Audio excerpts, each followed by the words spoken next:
African nation of Nigeria, millions of Christians are persecuted by Islamic terror groups. The Nigerian government is doing very little to stop the attacks. Well, now religious freedom advocates, including one member of the U.S. Congress, are taking action.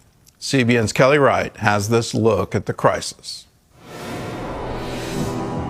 On this very day, 210 persons were slaughtered in one night, in less than 24 hours. The video from the Father's Day massacre includes graphic images of people being burned alive, families attacked, and homes destroyed in Yelawata, Nigeria.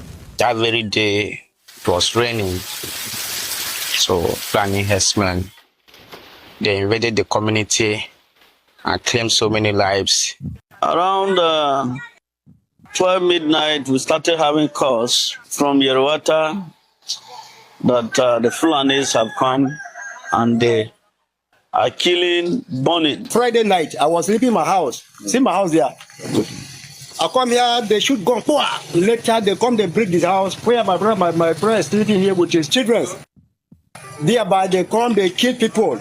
They were breaking the house. Say, Allah Akbar, Allah Akbar, Allah Akbar. These first-hand accounts gathered by Truth Nigeria journalists describe the ongoing atrocities in a terror campaign to eradicate Nigeria's Christians.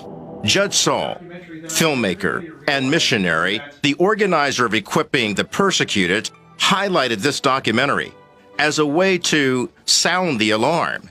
We need to fight this thing threefold. One, America as a government needs to get involved with a very little. I'm talking very little of our resources. If we just did the very little bit of push an aggressive foreign policy, throw some sanctions, whatever it takes, I think we can put a significant dent in this and put a stop to this. U.S. Representative Chris Smith of New Jersey, who has traveled to many dangerous areas in Nigeria, has introduced a resolution in Congress to help stop attacks fueled by religious hatred. There has been an exponential increase in attacks on Christians and some Muslims, but Christians in particular.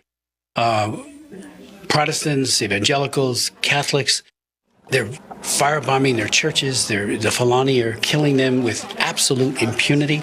We've called on the government in Abuja and the president several times to do what governments do, law enforcement. Use the military if you have to, but stop this genocide and do it now. The resolution points to Nigeria's government's apparent open border policy that allows almost free access to the country.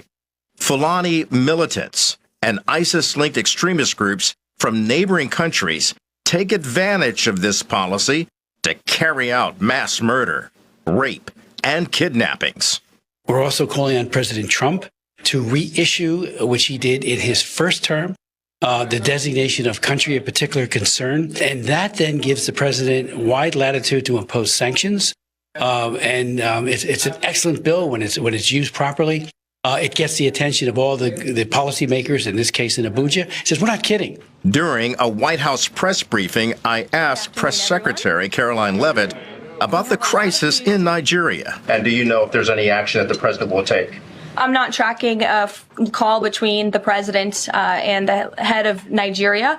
I know the president wholeheartedly condemns the persecution of Christians or, frankly, of people of any faith all over the world, but I don't have any updates for you in terms of sanctions in this part of the world. Looking beyond any government response, Judge Saul is calling on the church and Christians in America to stand with the persecuted in Nigeria.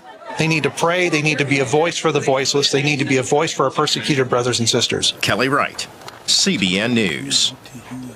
Well, whatever pressure we can put on the Nigerian government, we need to put it on the Nigerian government. They're the one responsible for the safety of their own citizens, and to let these armed groups have sort of free reign in the northern part of Nigeria makes no sense. And I don't understand that these sort of continual struggles coming out of Nigeria.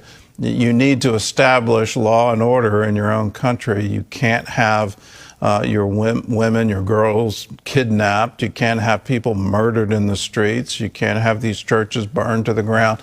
All of that is happening, and it's happening on their watch. So whatever we can do as United States citizens to petition our government and to support this bill in Congress, and then move on the administration and the State Department to do the very necessary work of saying, look, it's time for you to stand up for your own people. It's time for you to protect Nigerians. So let's do our part, and hopefully the government there will respond and do